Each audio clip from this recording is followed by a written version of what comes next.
السلام علیکم سامعین، 5 جمادی الاولیٰ ہے، 30 نومبر ہے۔ سوشل انڈیا نیوز میں آپ کا خیر مقدم ہے۔ خبر کا عنوان ہے مکان میں آگ لگی، موقع پر ہی 6 لوگوں کی موت، کئی لوگ جھلسے، ماحول کشیدہ۔ خبر تھوڑی تفصیل سے سنیے۔ فیروز آباد اتر پردیش کے فیروز آباد علاقے کے قصبہ پاڑھم میں واقع ایک مکان میں شارٹ سرکٹ سے زبردست آگ لگ گئی ہے۔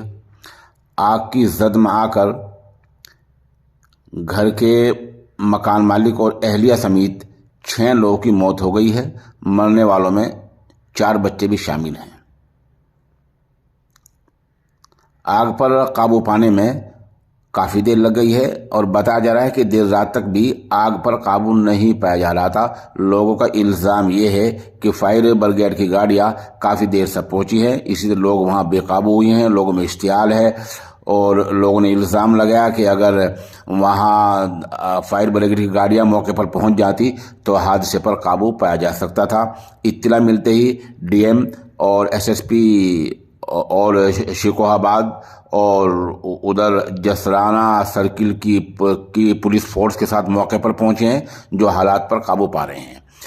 مرنے والوں کی جو پہچان ہوئی ہے ان میں منوج کمار اور رام پرکاش اور نیرج، ہرش اور بھارت اور شیوانی، تیجسوی، یہ لوگ مرنے والے ہیں۔ ان لوگوں کی اس طرح پہچان ہوئی ہے۔ ادھر اتر پردیش کے وزیر اعلیٰ نے حادثے پر گہرے رنج و غم کا اظہار کیا ہے اور انہوں نے مرنے والوں کے جو ورثاء ہیں ان کو 2 لاکھ روپے دینے کا اعلان کیا ہے۔